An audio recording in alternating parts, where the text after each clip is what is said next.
Munyina ha ensema hodo a yaboa no maimu ene amahodo so ena wiei yesi enkonwa ede besomo kaseboi etwa no ho ede afa hello 101.5 yawa dum ewokumase ya bankran ha okay 101.7 neat 100.9 yenyina ewo ship house abeka junction Ghana hani amano ni radio stations ahodo pi ene wo munyina akabom efa kaseboi ato apeti wiase ama de ship yankoma wo mo enye bi eti ene wiei ensemo ede so Mononia Edimu Akote Ebene. Minister for Foreign Affairs, Honorable Okujeto Ablakwa Ede and Shebi Abba Ebabua Ghana Yenuanumo Mwa Broche ni Ebetimi anyone Edin Sawaso. The NIA management was in a meeting with us only last week, and they have been discussing piloting, making sure that they use our diplomatic missions to make the Ghana card available. And we have been discussing. Minister of State ya washe aban kitanwudie ensem so Honorable Felix Kwache Fosu Edie Sobo Ede Abo Honorable Joint Team Fojo Ede Fansem ya wakeka wochem se nokra bia anim. It's important to condemn this level of political obscurantism, which is deliberately targeted at misinforming people and misleading the public, bringing government's name into disrepute for no reason. Na trese interior minister ne nhyehyeye anase semwa wodi atudwa echirem se womo aye commanders ya womatena babia yetu Galamsey no wochem se omon transfer omo animonimu a sansem no Peace News ene convener Edema Ghana coalition against Galamsey engineer Dr. Kenneth Ashigbe ebedin komo ena face security analyst Dr. Victor Doke enso ebedin komo ede afa ho na edwadifo advocacy group wo Ghana so ede atudwa chirem se Donald Trump 10% ya wade ato Ghana eniema yedi free akwama no ne ochem se beboa ama bibiremu dwadie nsoso yatimi ahyemu ekena it went to trains and you so Ghana any because you so go to me na interior minister Honorable Muntaka Mubarak Muhammad so ede atudwa echiremu se wasra religious leaders na da se baabi a yedru no womonhwe na eniema ekoso ma mabunu dumbone womudu womho ahyemu no womonhwe eni ho dwumadie wei eni afoforo ene yede besom ewo Peace Premso prayer kase aboafo a wombo yechidom ebine Yedi asineni kabiama MTN 4G Plus super internet connectivity a eye fast na ano den na onkoti brebia ewo mu nyafe ena opese download ya de na aye nhu bibia wo hode a make kanfo MTN Turbonet ede amount fa hoto so na wo mu new hwamo de biara da we there for you everywhere you go. You this way chocolate drink we do here eye enso share specialized natural mineral water eye abujunsu enso krojin a wonnom egu mu a tenka wo mini say yes one ensupa afei best point savings and loans sika krabia obetimi edu sika akoto ho na wakofi akoda ena ho nyumaku adawroma ena wobo ichidom na yede kasebo no abesom akenkanfo eyeme mame biama kwafo menen mame akosua etonam afei kasebo no ensam eni omahiswafo no ena hwe amanone ensam so ede hihye bi aba ya sa hihye na ebeboa ama Ghana fo etutu akotena amanone yetimi ni wo enya enkita ho sonko titu ene abanye na oswafo ene ne mpanyimfo ya womo ewaso ye hono etu anamon ekọ Ghana so ya ewo emeya hodo ene Ghana fo ne bi ekokohie mu na wom kopie mu ewo Benin ya wone emma ne memma adesuafo na afenso na kanifo a wom de da Ghana ekoku ahodo ano ena ehie mu se sia ya nuguso aye kasai Ghana de hia etutu akotena Benin eye bese empem emienu na ohawa hodo pi ena chese womo enemu na no ena oswafo ne hwama no ne ensem so Honorable Samuel Okujeto Ablakwa enya kwan echechra ban eni so ade huna ban hyehye yahodo ya wode agu akwan mu ebeboa Ghana de hia womo ewa amano ne nyina de senti ene wo hye womo bo ahye omun krai se aban no enya opepa bi ya opeso ohwe na ohawa bi ni ene abenidi a womo FM ema FM adesuafo FM womo etutu akotena Benia womo eye womo nyuma womo susu FM no aban ne behwe na watimi aboa won na ochese se si akra ye kase no aban abofoto ya wode sikapudo $2 million atum se ekoba se putupuru how bi epie ya efa Ghana fo a ete amanone eho a wode se sika no ebetwitwa agye won. The NIA management was in a meeting with us only last week, and they have been discussing piloting, making sure that they use our diplomatic missions to make the Ghana card available. And we have been discussing with them, agreeing on a roadmap, a timetable, which country they will want to start with. They told me that last year they piloted in Canada, and they want to expand so that the Ghana cards can be issued from our 71 diplomatic missions across the world. So we are facilitating, we are helping them to expedite action so that very quickly they can have some of the officials here working with our force so that the Ghana cards can be issued. So when I go back, I'll tell them that you people have to be looking at Benin very quickly, because our brothers and sisters in Benin need you to come and issue the cards from here very quickly. So I'll tell them, and you see that it is good I came so that they can come here quickly.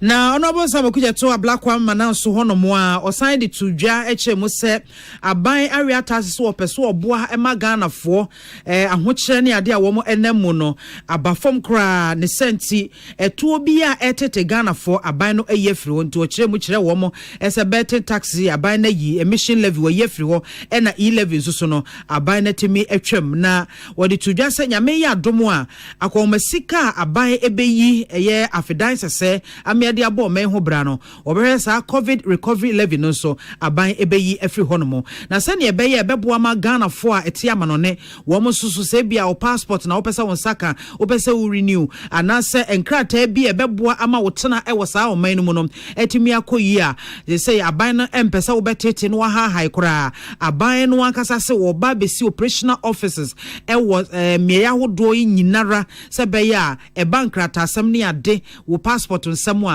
nyafe na ubetu kwan aba Ghana aba behwe na wo passport nsem watimi etu na mo na emum no e ho no mo on bebia so ye ho a ukọ ho a on be ne ntem ene ahogono so e de ama wo.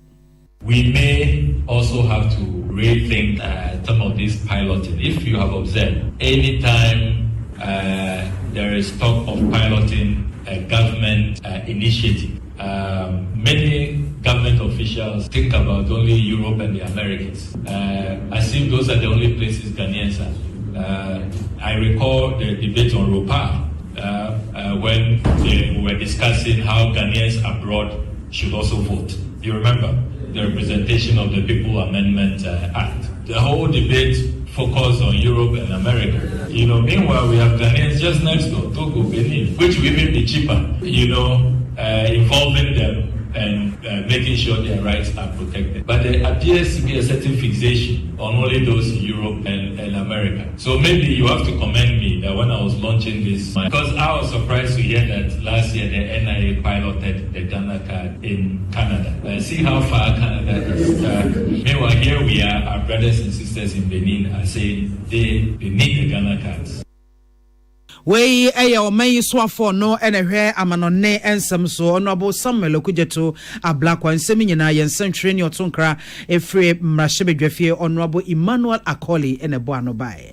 Interior Minister Honorable Muntaka Mubarak Mohammed ena wade adisrede ede ato religious leaders no anim se nansen wo hya said ye mabunu no ani abere dubone wa wo mononom no a hadwen papa eno na wade etudwa e wasante mantemu ebra na wone Ashanti Regional Coordinating Council no edin sawoso ena wade tudwa ekiremu se Ghana e mabunu ene ye daache nanso mabunu no aye wona dwen se wo mo anwani ensi daache samso nemom indubani a ebese wo mo hyebre no mo abarabo no a ena wo mo ni edi akire na okirem se ntitu kra wo hye ndubone no a mabunu di wo mani asisu no ano oden pa na wo hye bitise koke mo ni yesi bia ba friend red ne ho ne keka ho ebi mu kra timi kokra super glue keke nso a ye de so mpaboa no ebi mu atimi edinom tese wodwe ho a wontia se okirem se ha adwen papa enti wosere wo mo a wo mo ka bi ewo mu se wo mo fo wo manu entumu na yentu mabunu numfo said ye beya wo betwe wo ho afridu bone ho eno achi nso wo de tudwa akire mu se wone security service no edi ekasobo mu said ye beya betimi aboa mo wono a wodi endubone dwumadie ho anase ho dwadie no wo betimi ahwe no masi wo kwan said beya emabunu ebetimi anya daache pa bi anase gina pa bi agina daache said beya o man ni mabunu enkosai. One of the major things that confront us today is drug abuse, the illicit drugs. And unfortunately for us as people, we are moving away from traditional drugs that we all know, like the cocaine, the heroin, and people are going into medications that we all know are useful and are tinkering with it, giving it high doses, which has effects like the cocaine and others, and they are destroying our society. And here I want us to all know the growing concern over drug abuse in our country. This menace threatens our communities, eroding the values we hold dear and endangering our youth. Here in Kumasi, a city known for its rich culture and industrious spirit, we cannot allow this threat to destroy it. And as you may know, as religious leaders, your responsibility goes beyond just the spirituality. You always, almost every week, some of you twice a week, others thrice a week, some of you even on daily basis, try to interact with your congregation. And we want to urge to help us in identifying what, as a church, you can also do in your own small way within your community to help curb this menace. Na eno no Ashanti Regional Chairman Edema Christian Council Reverend Dr. Seth Coleman enso ede adesrede ede ato aban nanim se aban no enhwe enhyehye a wode begu akwamu se de be betimi aboa na oman no atimi atumpon niema bi ya kwansidie bi a efa oman no empontuo ho no wonhwe na wontu anamo. One key issue that affects the peace that God has given to Ghana is the syndrome of the winner takes all. This issue has the potential to breed hatred, jealousy, and suspicion among the political elites, as well as the ordinary citizens in the country. Ghana needs to sustain the practice of an all-inclusive form of government, regardless of their political affiliations. This practice would not only make all Ghanaians fully satisfied, but would also breed and nurture patriotic citizens who would be more than willing to serve better and, where practicable, even go to the extent of dying to save Mother Ghana. Again, there is a need for an urgent action to be taken by the government through the Ministry of the Interior toward the disarmament of illegal weapons, firearms on our streets, more especially at Galamsey sites. The high unemployment rate among the teeming youth in the country deserves equal attention from the government. Onipa Rethinking Ashanti Regional Chairman Edema Christian Council Reverend Dr. Seth Coleman na yenua Bema Samson Kwame Nyamiche ene boabo ansemi ebesom yen. Oswafo a wo mampanyi asoe ya wo hwe mampanyi ne aban se cocaine ewo mu no boni bi ena afensu sika botian kasa nso ewo mu na ababepim ewo man Ghana mu na sase mbebeto dwa no ebo mampanyi ehu pa enti ho a ena o ma ne bambofo tu ho na mose munhwehwem na ne ekoso no mai mi hu na ase de madana menan egu abonten no na no ena enura ya wo ya e proposal na to so emiensa era Felix kwachi ofusu edi video bi bebeto dwa wo chese efri bra semi eba beto dwa na nkomo pese osofo entimfo jo eba na wo beboa wo mo na ensimo kekan no wo mutimi ebo akire dom wasuko ehwehwemu yi wo mapem no anyade a chese wo fi wo ma fekura de wo twene ho edi free sa ensem no mu ya ensem odi yi ne ho no sa wo no wo ma mekasa so no a no wo ba beka na sam na emum no committee ya osi wo mo anamu na chese soma no a wo de sansem no ebeto dwa yentie Felix kwachi ofusu.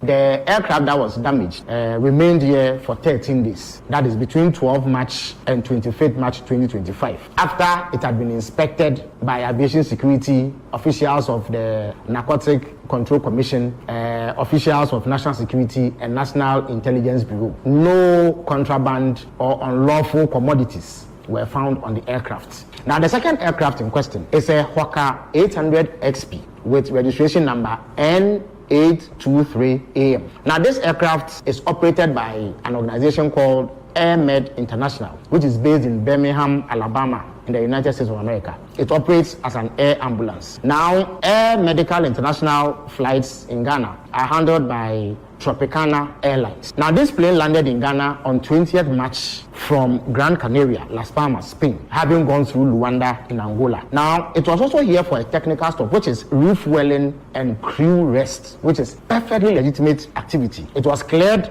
to land in Ghana with clearance number GAF TWXR 252604 OFAA 0297/2. 0.25. Now, whilst it was landing in Ghana, it developed a tire burst and some difficulty with its landing gear, and therefore needed to remain here to be serviced. So another aircraft with registration number N864 arrived on 22nd March with tires and flight engineers from Luanda to replace the damaged tires of the aircraft. Now, once this was fixed, it departed the Kotoka International Airport on 25th March. The aircraft was once again inspected by officials of aviation security, officials of national security, officials of the National Intelligence Bureau, and NACOC, who made sure that it did not contain any unlawful substances, as alleged by Reverend Intim Fojo. So, in a nutshell, the claims of Intim Fojo are false. He cannot prove it. That is why he is running away from the investigative bodies. He is unable to provide any shred of evidence to back his claim. I urge you to be wary of a desperate MPP that believes that the best way to claw his way out of the humiliating defeat they suffered in December 2024 is to peddle these falsehoods under the guise of performing legislative oversight. Ene a woti ye eye openye kase a wono ene hwe aban yi enkita hudie eso Felix Kwache ofosu na wachechire mu ese wiemhye ne nokre eba bepie mu ewo man Ghana mu na ebedi na fo makomako edu enso ewo hase ya na emfumso ohunto mba besiesie ye a chese bambofo ne ade a yo masede ese wiemhye bi etesa no wo ekọ ho no wo nyina akọ ho ekọkọhwe bibia efri hanom match bo so me na to so aduno enum anase aduno enkono ena chese wiemhye no efri hanom se ekoye enti sansemi eba beto dwa na akwakwa ese bio bosiremu ka bi ena osofo intimfo dwo pese woka na wotu mfuturo so edigu Ghana fo eni nokure bia ennim ese wiemhye no sebe enam kwanbone so ena eba bepiemu ewo maimu nyamia ya dom yesaka osofo John intimfo dwo ahomaso a yene no edi enkomo osofo banye asomdwen kan wo Akan so mi amede yo wadaroma ensem wi ena Felix Kwache ofosu ede abetu dwafa sa wiemhyen yi a wodi hunsem edi kai ebetu dwase ehso cocaine esanso sika eso sika ena chese aba bepiem ewo Ghana wom chese wom bo wopono senkabra na beboam no mutumi no muasuko nso watwe ho senyade a obetimi aba bekasa na emum no wo committee na soma wo nti committee adwuma ena abeye no kra be na wom yo me tiete fo gina mame eyentro Kwache fo suntro nko a na ode ye na dwuma entro eno twae na sanipa we ne kasama ban dia na den na ban be kan be die di asem kesie se yesi emma cocaine dia trentry wo Ghana ha $150 million worth of cocaine Kwache wo takra dia yesi NDC parliamentary candidate na dia na muwie ya there sounds like $350 million. What can be doing $500 million of cocaine? Now we are putting some our hand in Ghana. And now we can be the more national security for the more far video liberty. Of course, I pay mine. And I'm more ready good. And money laundering. And you might be a child who in the buy 2 months now. You stay home. And around that same time now. I will say me no be suspicious. Every man on a buy. A buy ya wumba kukra ambulance and slowly I for never. Omu free Gran Canaria will be under the island and the one who get this one a possible. A free wamba. A buy be 5 days. And fire phobia man for Fulubia man. Answer to the court and for Fulubia and Quan fire for Bianco. Another one swabber. And so to the accord the same 25th March now. A light of Cassia, 2 sockets, LC, to Continental Airport, the BC that. Moving to the court, a man for who was a Noma, more Chinoma, the Suma de Coniani, and he is as a minority. National security, more information in the Tuna Enim. And then be a decline, then a far flight, you know, a free amount on any buy, and then no more de coy. So the people, Mamma, and a more Mushima, Mamma, yes. So the Biasuni more fast to go Biakuma Anthony. And on 4 days now, Omun to me, my bonte, 5 days me, Omun to me, my mountain mechanic. And all that I'm saying, within some Samia efficacy, cocaine in one Samia, and the episode, cocaine and one cotillion, one on the tertiary, one on a model or one Pakujina court, I do all want them. Then go to now one with the camera dimity. Equity any other. Why don't the edge one I'm doing one could not court. Now could do preference or saying, oh, good in the ground, they don't do a saying, Sicano, they don't do a saying, a party, then what they pay. Maybe something we are moving there be me besides MBA. Now, at the kind, and you know, credit, quite sure for switch and throw, main thing for you. A buyer, you be agency beyond to some friend. On fermentation, or the more the buy no. On produce up to now, on to me, so. Oh, beyond to some friend, and baby. The only minority in parliament. Parliament, you make a press conference. At this answer, Bisano, added to just a bamboo penny for a teacher, national security for, and for whom you are no more. Now, or no, quite your foot, or no, a national security coordinator. Or no, Adia Abon was our Flagstaff House. Emotional connection, woman, I was asking, we will then winning for one evening. Obian friend, Mimo, and a metro letter, Jesus and Monsaka letter. At the command, at the course, may request for joint briefing between Narcotics Control Commission, NIB, BNI, and the police CID. One in Ankambum, Solomon Penny Mahama, a press conference in New Year, or throw on Facebook, SS, all those agencies, and then collaborating. Na yenye hu hwehwemo wo mo mra ne yesia na yeni hu nkomo update bi o mo wo no mo fa mra men so de me wa mintumi kan radio so mintumi kan TV so no men so be ma wo na boa wo mo hwehwemo up to now and this forgy tum so ai e be ba sa hwehwemo na ba me de letter ne call ya no mo sa fa twa u10 control letter de block o the letter is also available you produce about me e dey ato FD so and this for no control letter block so mo ma kwan ne Emma Quachana, Emma agencies in me, Messia, Emma, yen this Ankita, you know. Into Munkoya, my block where we are.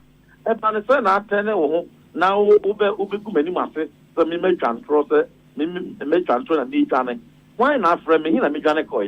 Me wa haya, and don't see me curse to be said. A day for 10 or more person or more cassette, or more covers to make sure letter me, I make sure I say, or more brand new Sianoa. And this is for eco block wall.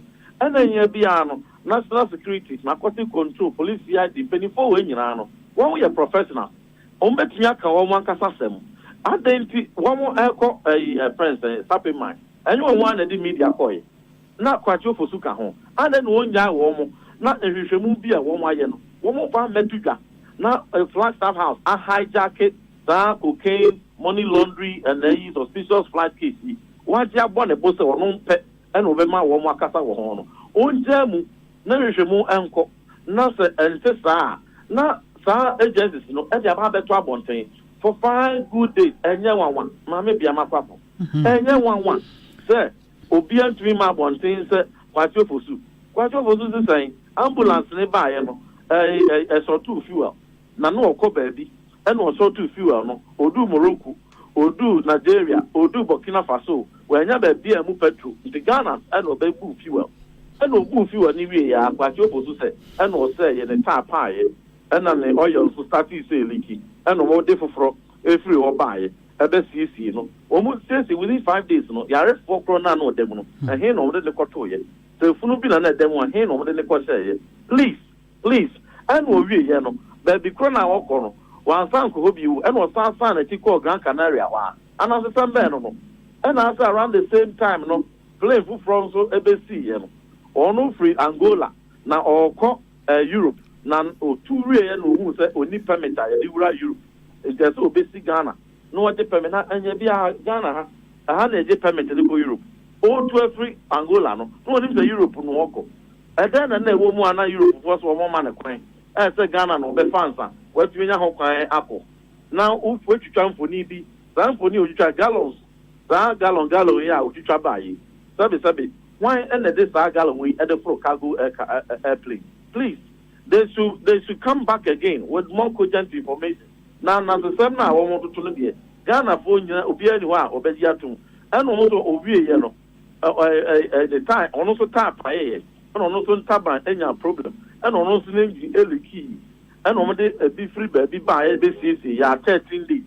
And one more 40 1 the same 25th, no win now on top.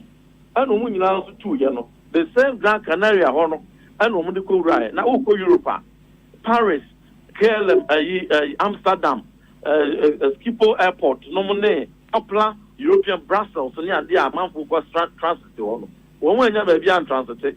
Ireland, Gran Canaria, and Nippon do a simple natty dinda.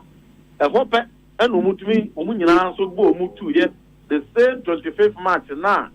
Light of Cassia, a sea war. Nintendo me and saying a coincidence. Is that what they are trying to let us believe? Please, when we have to Shemuye, not the woman, Omofametuga, not the Flagstaff House, Adia Bosso, Pesa Ghana for Begun. Now, Pennyphobia. I need the phone Pennyphobia, no more said, and on to Mokasaka Swana. Cocaine, I want to know. That Pennyphobia, when this one attached to want to make a Mimi so now can be bisa utro krata de koma womo any other brave pots bay and as a krata some no a be more moko block here. 2nd April, tell me a press conference on 1st April. Yeah. And you know, I did say, and I'm a trust and let no put the Majidis a wild producer, I will copy. And you know, you're true at the core, you know. So, oh, Mom joint, dear President Muhammad directors will investigation now. Mom for Munamra, as Defense and Interior Committee, you know. Ban Monument Crane, I won't say, one more budget to cry, yeah, is the out to one approval, my one Parliament at the atom. And a woman answer, and send you one air pay if you want. Dear Fred Woman. So we be a metal jump put us a percent of the command. It means the edge of Madrid said you put you the mouth. Mumma, my update. Update new year. So any other person be a minority, even majority. Not almost what be on the back evidence. Yeah, on the bed my home. My friends, I mean, you know, or would you to and almost I try you 10 a good term. And you know, they are and I'm very uncomfortable.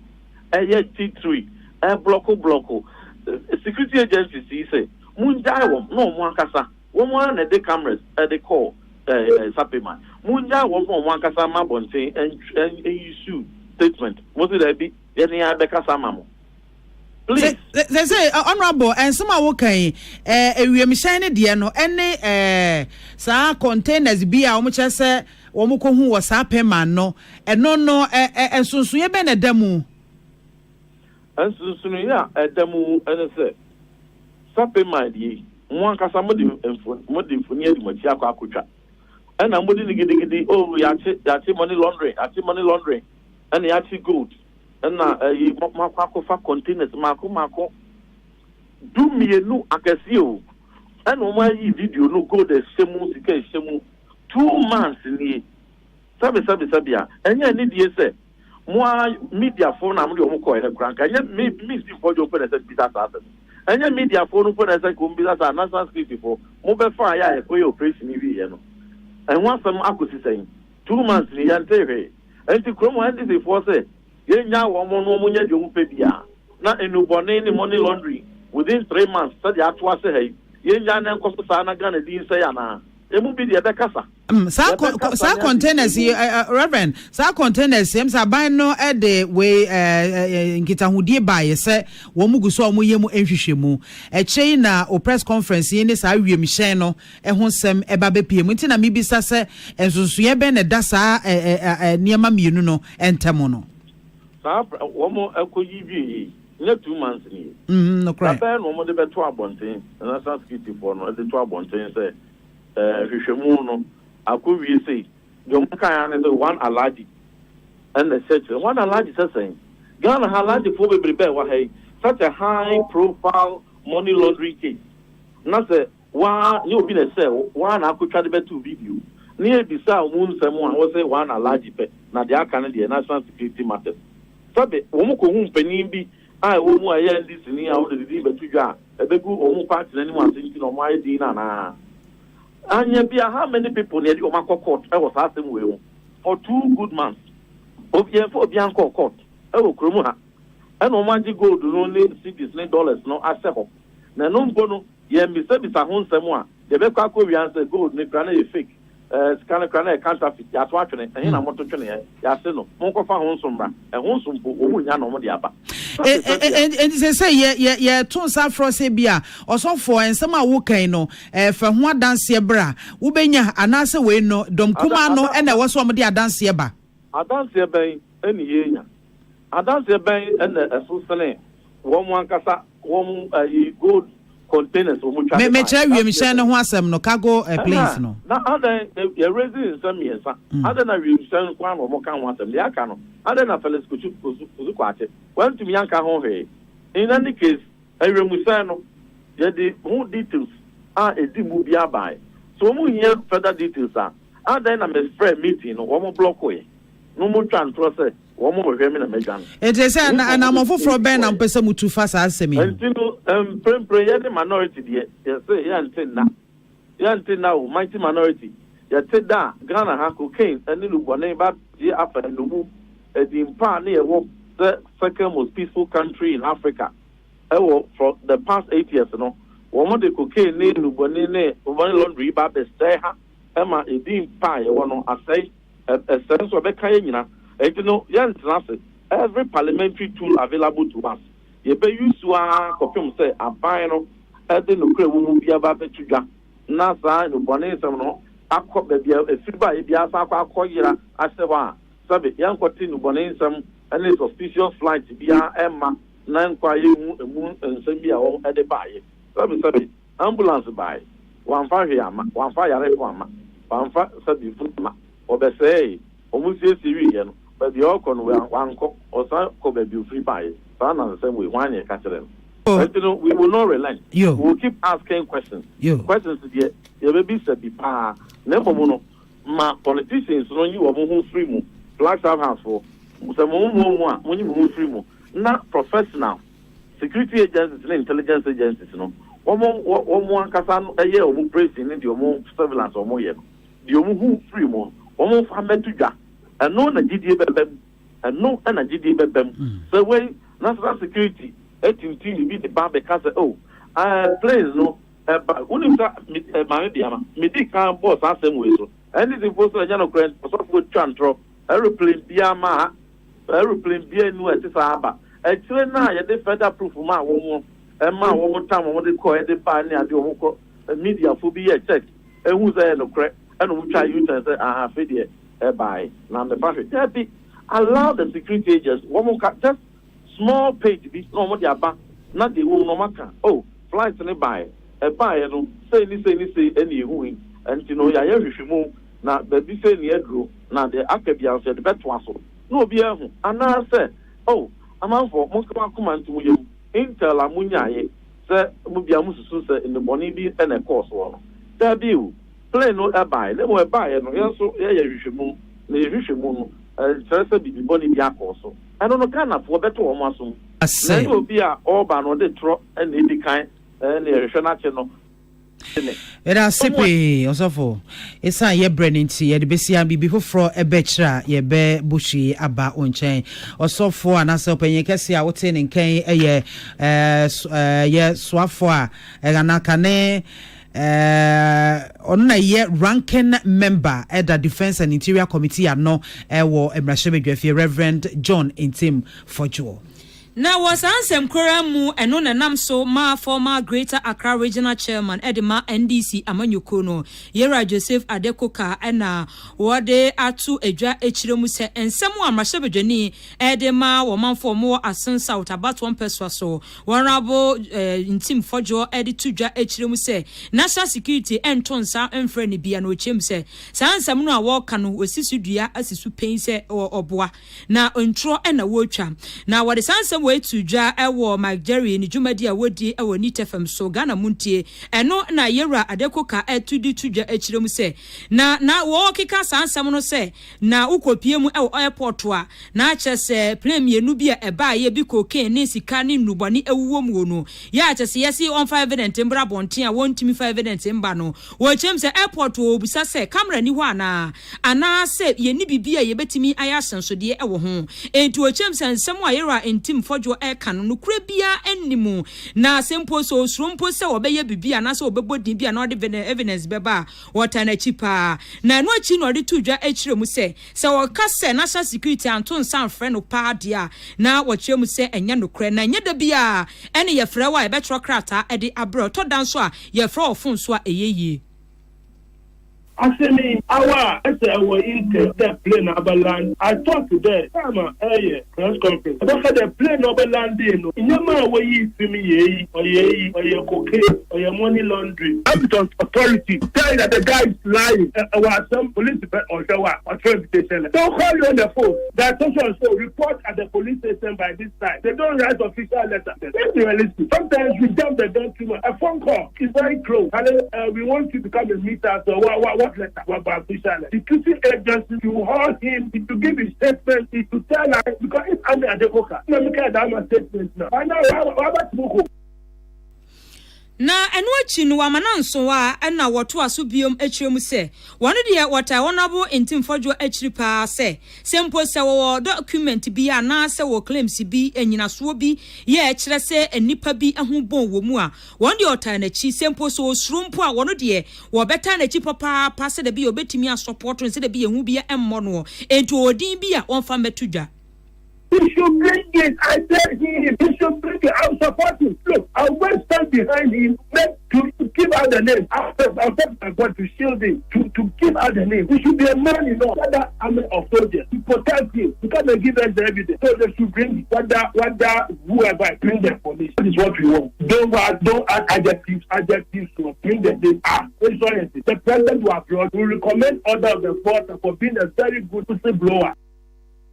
Nipa yeti ninken a former Greater Accra Regional Chairman ye de ma NDC amanyoko no yewra Joseph Adekoka na yenua bema Odro Tony Blair and eboabo ansem no ebesom ye.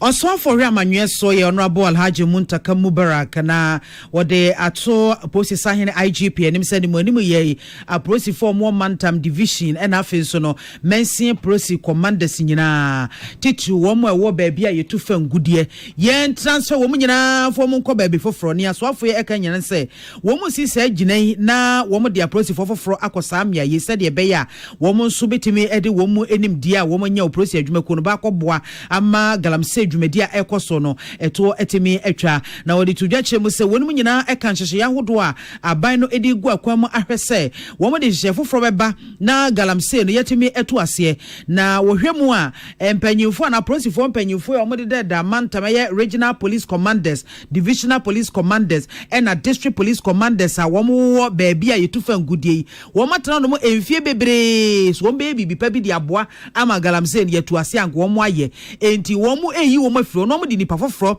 akoho na wo mo aye de wo mo ekoho no so no. Wo mo be mo abosome miensa na wo mo di aye adwuma akire wo mo bobere ankasa pa.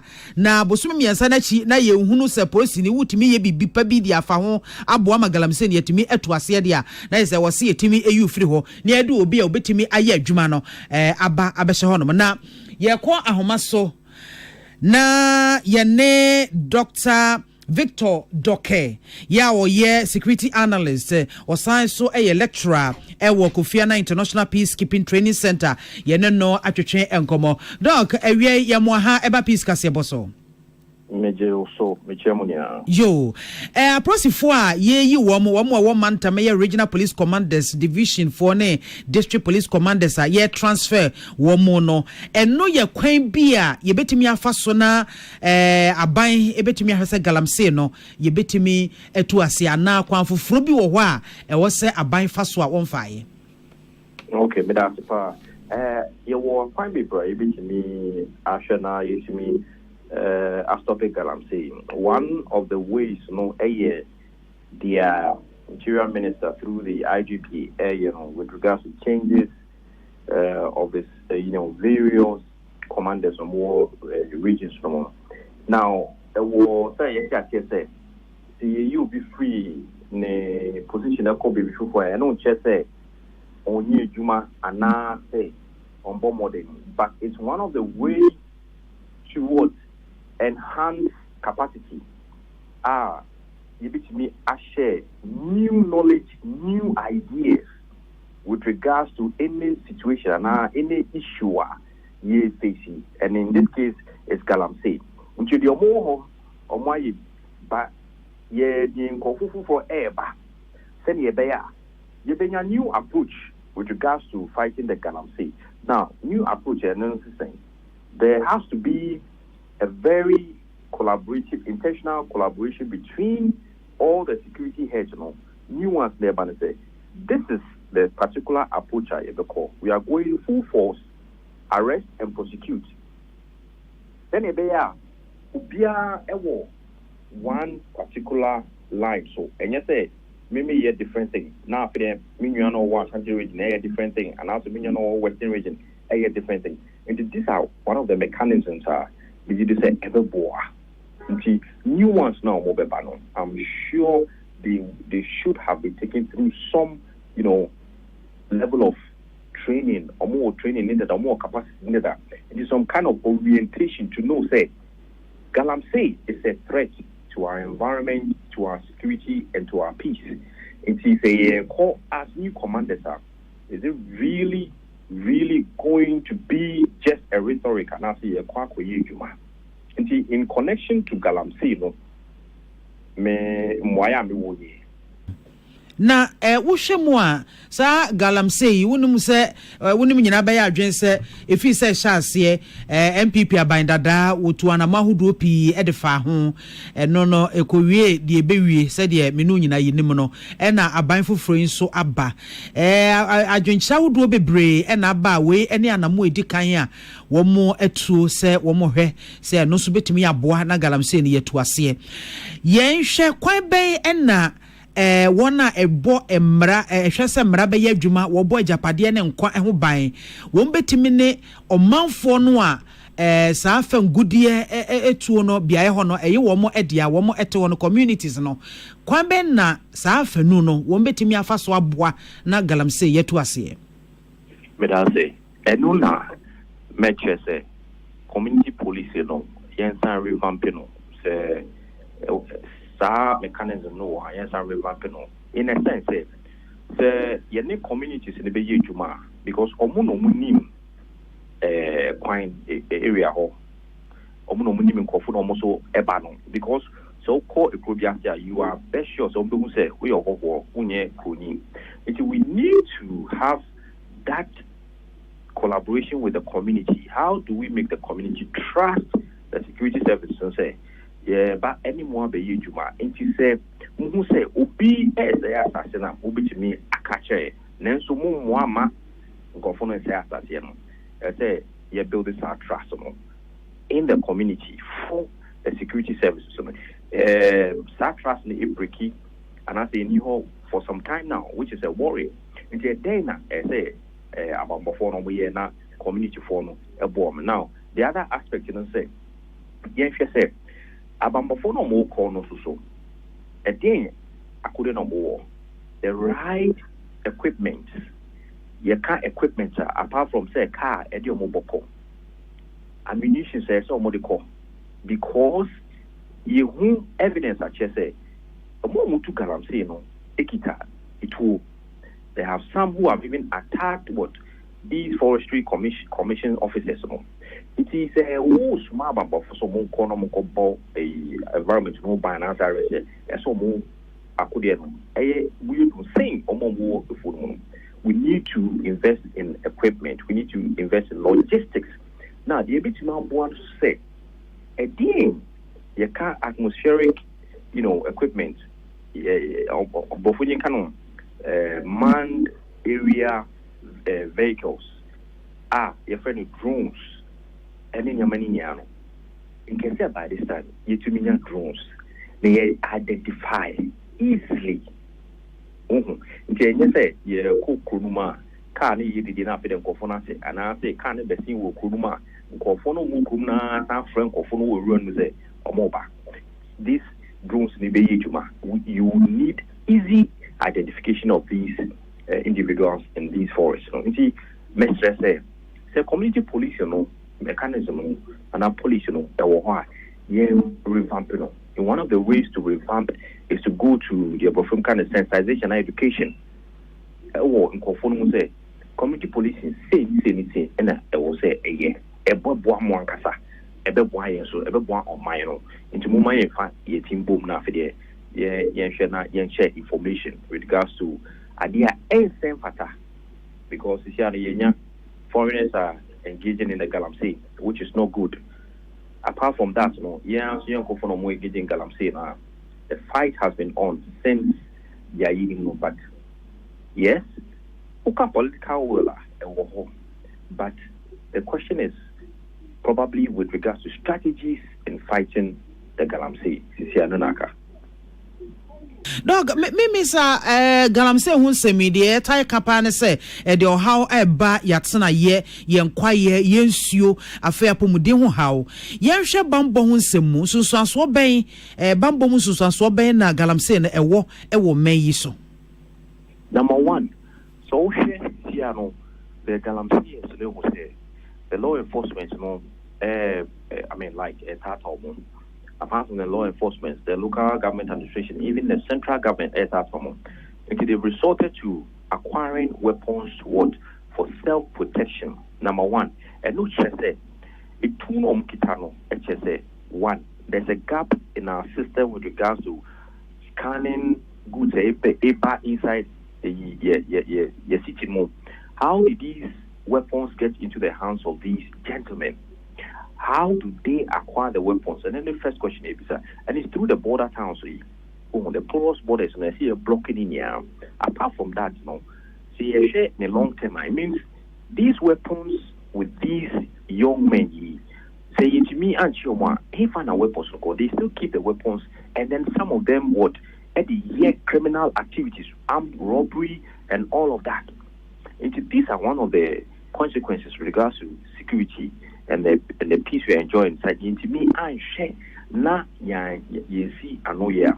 Apart from say environmentally, so it poses a threat to security. Right? Say as I say, what will happen is yenya nsionu, yenya asase enkufu. Nti asase na issue na ketwa na ebeka no, ubehu say ya doso. Nti ebe fom asase na ebe fom nsionu, and also de entokwa ebeba because unye biani ni na se biani ketwa beto ha. Ubo say ya fom na fidie ede ntokwa ba. Nti nyama yi nia say ya hwe na se nsianu ya.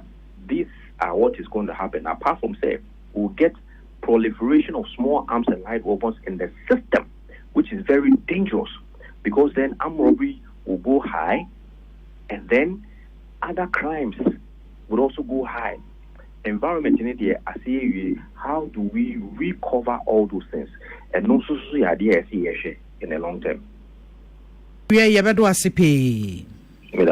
Yo, abusia for security analyst or sanye church for Kofiana International Peacekeeping Training Center, Dr. Victor Doke, and our TCN 18 Komwe.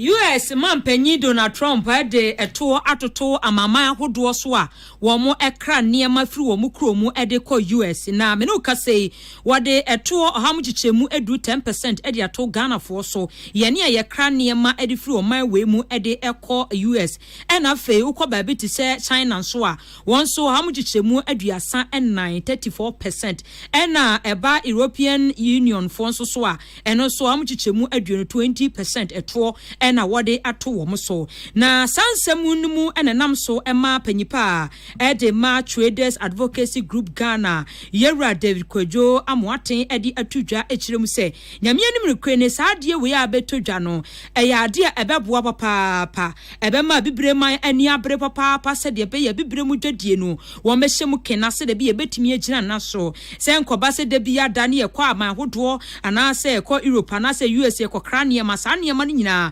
etuo betimi atwa eno achi no na wodi etu dwachem se wei eyakwanya pa ye wose aban no ehwe no de niema egu akom se de be boa na yankasa ye niema ye no oman animu no ye betimi ahyemu kena 10% tariffs now in your opinion Donald J. Trump pediatric product from Ghana no the training addition the man you need cost be obeying care while doing your business the final consumer na bebre you know say samples what the 10% tariffs are product coming in from Ghana for US no problem if you went to train and you also Ghana any because you also go to Tony Medio and your man says it was a casa young men would you come if you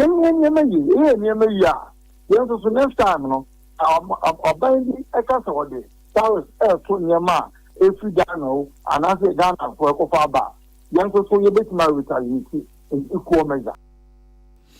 na eno achi nso wade adesrade edito aban nanim se won hwe nhyehyɛ pa ebetimi aboa se de be ya yankasankasa yema we mu no yebepe akwan ahodo so a yebefa so ne adi adwumadie se de be ya daachi akwamma bi nkofa susanso oboni bi ya emre wo man no ya aban ne betimi ayedi fa na medi ka kae no eba ye de yesen ya pa ya onko ayehu ya sin bia ye gude kanse na yesere na ba ye ni esu etina teki of measures. Our American companies almost work Ghana.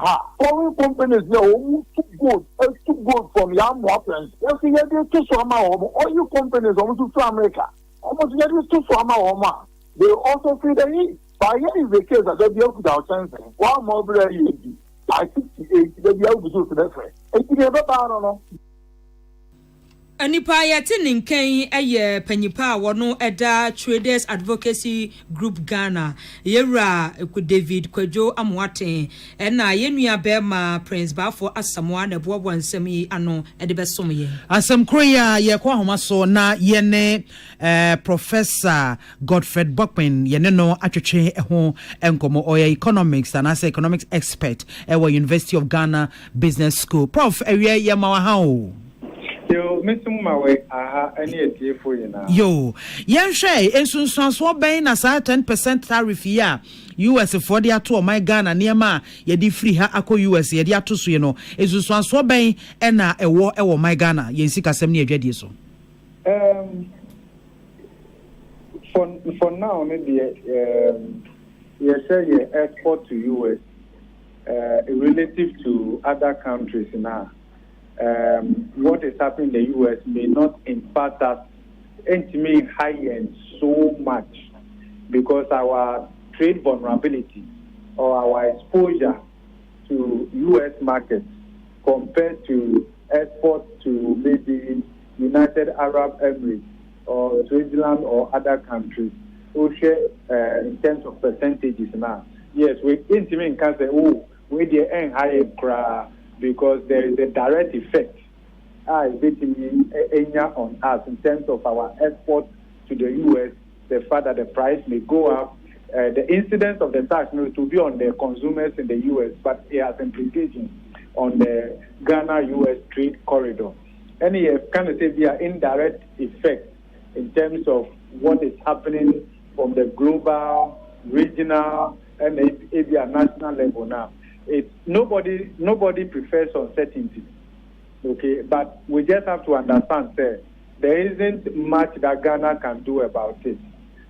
Because, and I'm not saying that we can't adopt our own retaliatory measures, but that should not be the approach right now. There's a lot that we have to do in building the competitiveness of our own private sector.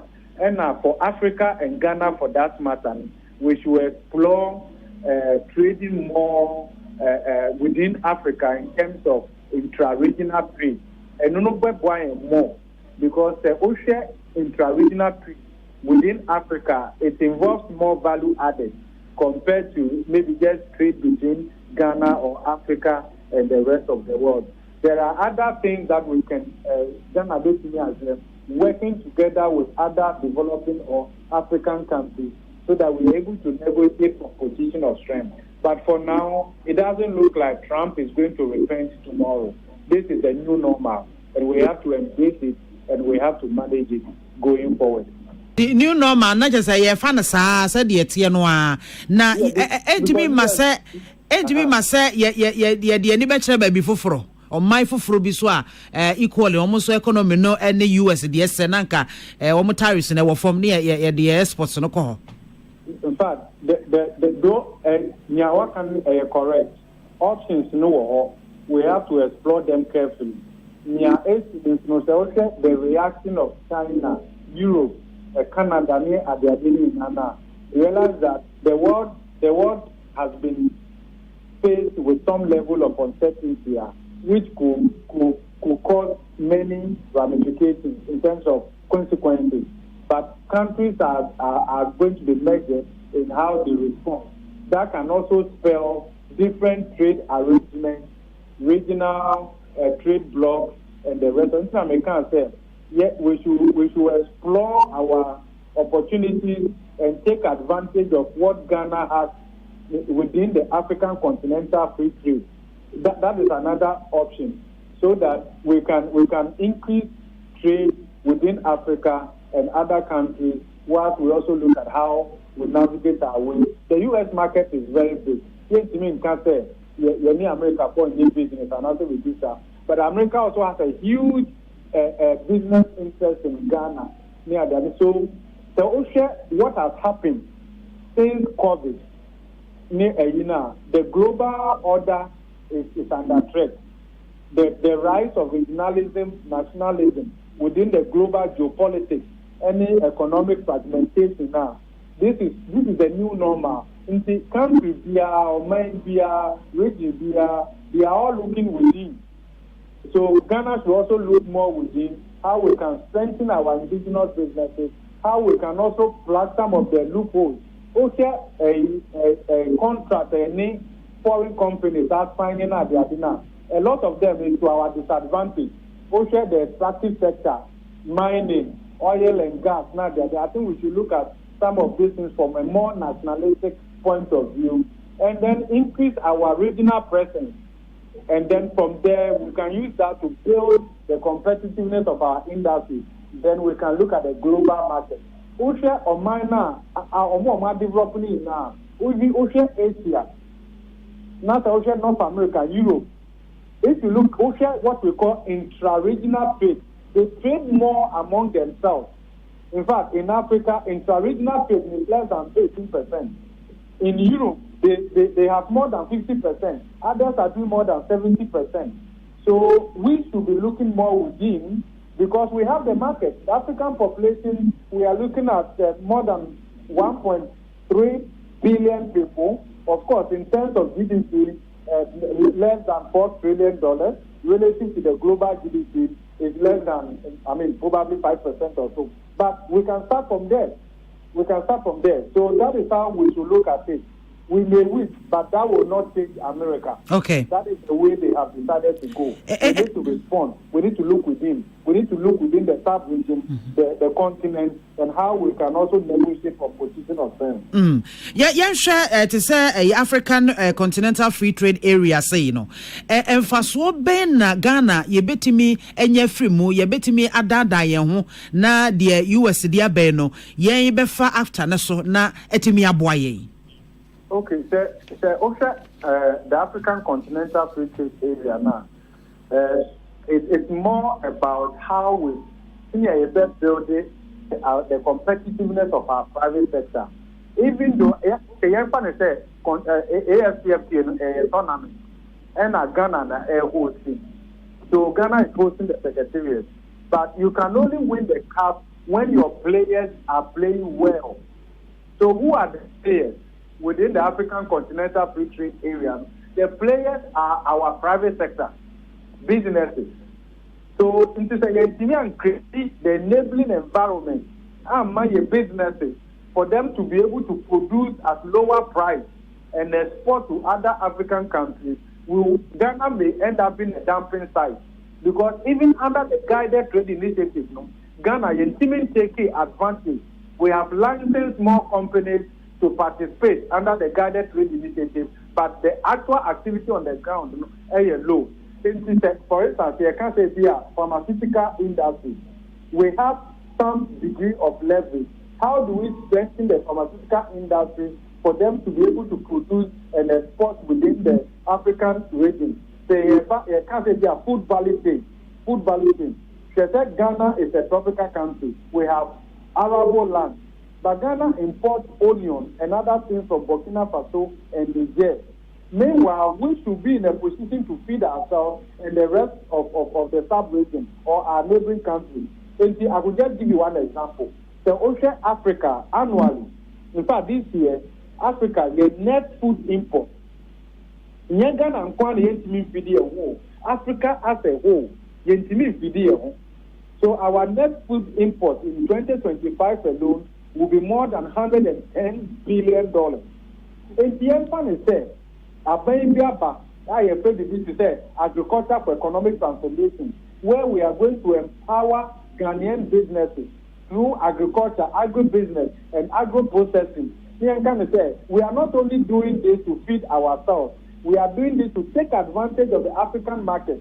Now, even this $110 billion, Ghana, we want to take 10% of it. 10% of $110 billion is more than the money we get from gold export. It's far more, and far more than the tax revenue we get from oil and gas. There are opportunities within the African Continental Free Trade that we're taking advantage. It's all about using the state power, and politicians must put businesses ahead of personal interests so that we can create a enabling environment. For example, the ocean trade corridor from Cote d'Ivoire, from Kenya, and other countries you wait for Ghana. In Cote d'Ivoire, people are borrowing at less than 8% interest rate. Ghana has a Ghanaian business like Obobusen or Banga. You get it at 32-35%. You cannot compete. Ghanaian businesses, some of them have relocated to Cote d'Ivoire. They are operating from Cote d'Ivoire. Our biggest problem right now is dealing with irresponsible mining. Galamsey, our politicians have not been able to solve it. Go to Cote d'Ivoire and see how they are doing mining. They are preserving their water body. Come to Ghana and see our water body. How do you grow private sector? A time will come.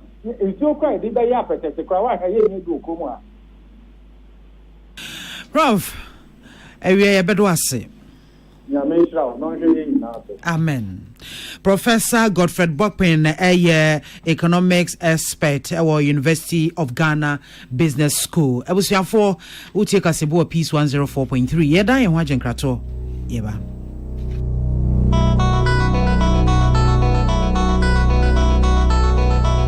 So I come and watch a show, and I bought peri. The Bronican hard burn one.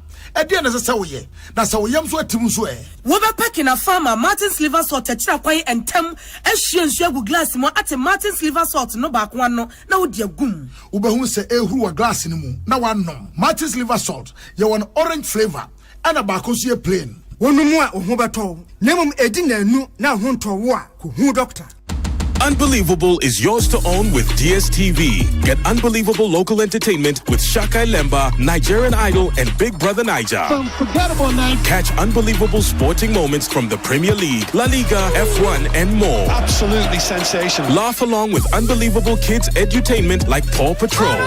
And experience unbelievable international shows like Law & Order and Lioness Special Ops. Let's go!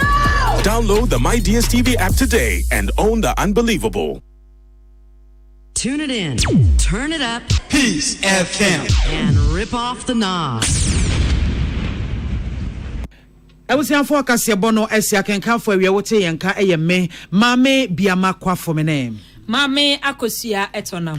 Yeah, the Asidenica Biama MTN 4G Plus, Mr. Wa, internet connectivity no open the Osropa, Yanya Fena, Ubemia, dear Sunebichan, who says Sabi Mutia Yabonasum, Frede, Utia, would me as one, not just said them, na a download yama, moving now, Pesoshe, document be now, would download ya fast. A MTN Turbonet no and I make out for Ediama. We there for you everywhere you go. Yeah, well, this way chocolate drink, specialized ultra mineral water and a best point savings and loans. You make da Roma and Omutai Chimede Casebono Ebesomo. Yadamu nyina se amamumu eniti.